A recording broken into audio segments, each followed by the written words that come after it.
Hey everyone, welcome to my channel, Simple Charm Living. Today I'm going to be making the creamy polenta from the Magnolia Table Volume 2.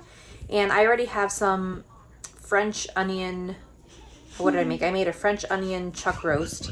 And I'm just gonna be serving that with the creamy polenta. The French onion soup chuck roast is on Pinterest and I'll link that down below.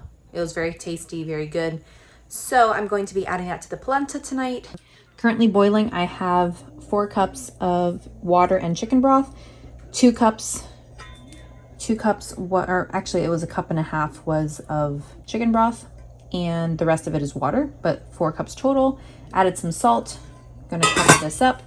And then we are going to have 1 cup of polenta or yellow cornmeal, which is this guy right here. And then it's going to whisk it in, cook for 15 minutes, and then add butter, Parmesan, and stir until creamy. All right, so this is a bubbly, I'm gonna move this guy for a little bit really quick. Okay, so, whoa, this is like going everywhere.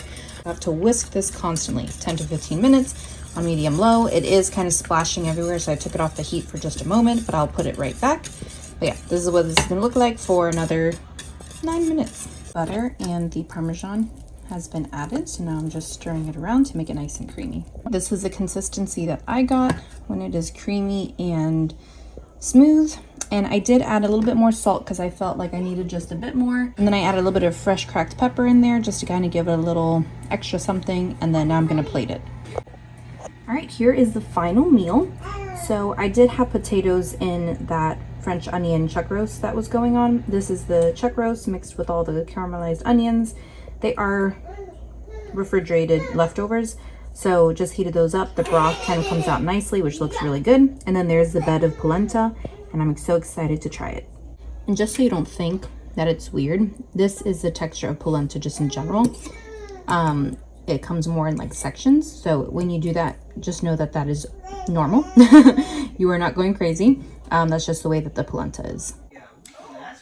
Hey everyone, day 2 with this meal. So we have the creamy polenta, which we refrigerated according to Joanna's instructions. So let's go ahead and show you what we're gonna do with that tonight.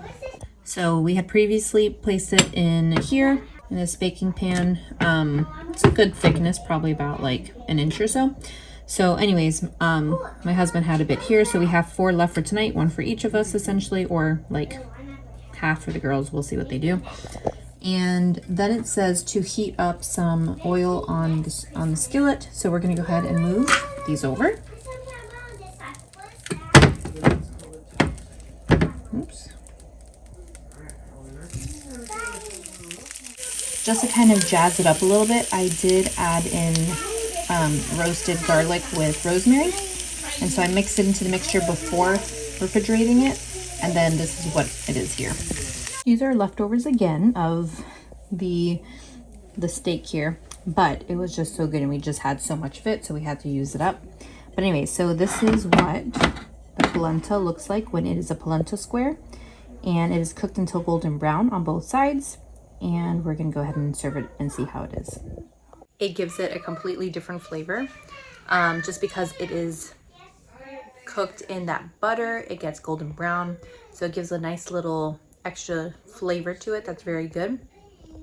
And I think it's a fun way to kind of twist what you had. So finding new ways to eat things, that way you don't feel like you're having leftovers over and over and over again.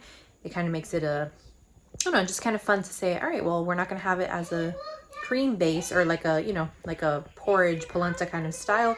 Now it's going to be as a square and more fun and different. So anyways, if you like this video, go ahead and give it a thumbs up. Let me know in the comments below if you want to see any specific one next, or just keep enjoying what we're doing here. So we'll see you in another video. Bye.